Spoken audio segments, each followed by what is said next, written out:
There's no filler, there's no thinker. There's only thought producing more thoughts about thoughts. Now, there's no such thing as a thinker. The thinker is only thoughts being repeated, but there's no one definite thinker. The filler don't exist. There's only emotion or energy in motion. So the only thing that exists is the knower. The only thing that exists is the observer. The observer is not the thinking. The observer is observing the thinking. Now, the observer is the absence of thought. Thought can only take place within the absence of thought. Limit can only take place within the unlimited. Perception can only take place within non-perception, or the non-perceivable force produces perception. The unlimited force produces limitation. The soul produces the spirit. So this existence is the soul, which is the observer, projecting itself in order to experience itself. But the only way that it can experience itself is through separating from itself, just to view a slight aspect of itself, because the undefinable, you can't describe the indescribable. You can't define the indefinable.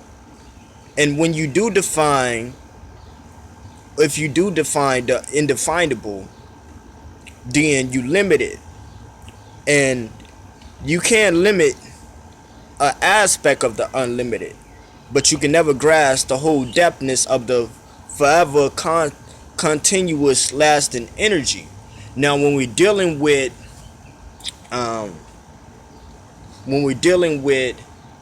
um, the non-perceivable force, now, in order for it to experience itself, it has to disconnect or separate from itself through itself, in between itself, which is separating itself. And through that separation, it views itself sort of like a projection. And it's being projected, it's projecting this dream, and it's viewing itself as partial, fragmented aspect of itself, only just a slight portion of itself. And then it visualizes this reality of different things taking place. But it's similar to the subconscious projects the conscious in order for the subconscious to experience its unlimited self.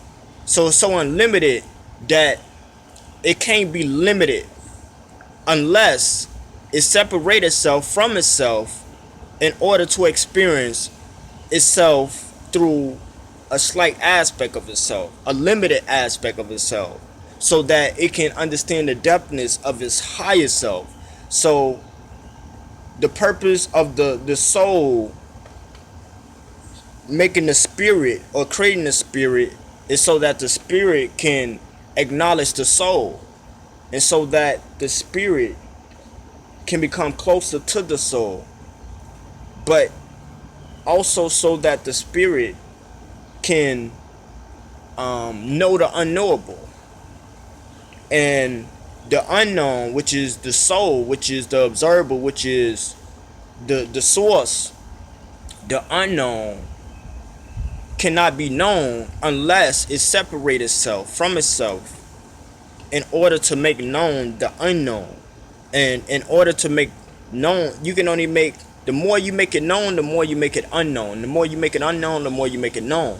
So the closer you get to divinity, the farther away you get from it. And the farther you get from it, the closer you get to it.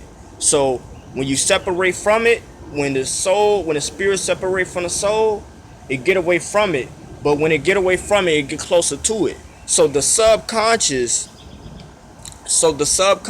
projects the conscious, and when the conscious separates from the subconscious, it experiences the subconscious In his day-to-day experience through your conscious mind, you experience the subconscious through what you attract, and that brings you closer to your higher self.